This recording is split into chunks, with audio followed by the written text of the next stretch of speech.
Hello everyone, আসসালামু আলাইকুম। আজকে আমি ইফতারে চিকেন আলুর চপ বানিয়েছি। তো কীভাবে বানালাম তো তোমাদের সাথে রেসিপি শেয়ার করি। প্রথমেই মুরগির মাংসের উপর লবণ, মরিচের গুঁড়া, হলুদের গুঁড়া, ধনিয়া গুঁড়া, আদা রসুন বাটা এবং জিরা বাটা দিয়ে চুলায় বসিয়ে সামান্য একটু পানি দিয়ে নাড়াচাড়া করে সিদ্ধ করে নিব।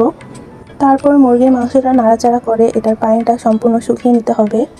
এই তো মাংসের পানিটা শুকিয়ে গেছে এবং মাংসটাও খুব সুন্দর সিদ্ধ হয়ে গেছে। তারপর একটি পরিষ্কার বাড়িতে মাংসগুলোকে নামিয়ে নিলাম। তারপর দুটা কাঁটা চামচ নিয়ে মাংসগুলোকে এভাবে ঝুড়ি ঝুড়ি করে কেটে নিতে হবে।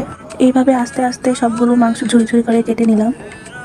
চিকেন চপের জন্য এখানে পেঁয়াজটাকে কুচি কুচি করে সুন্দর করে কেটে নিচ্ছি। পেঁয়াজ কাটা শেষ করে মরিচ নিয়ে নিলাম, মরিচগুলোকেও কেটে নিলাম।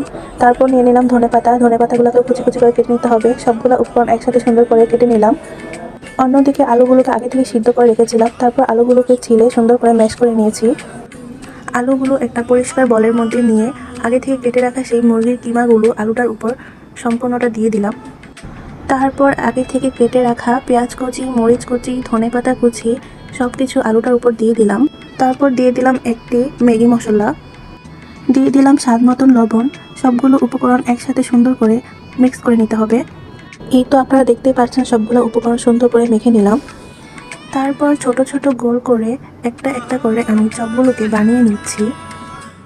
আর এই তো আমার চপগুলো রেডি। সবগুলো চপ আমি সুন্দর করে বানিয়ে নিলাম। তারপর আমি চপগুলোকে সুন্দর করে বেসনের মধ্যে দিয়ে ডুবো তেলে আমি ভেজে নিচ্ছি।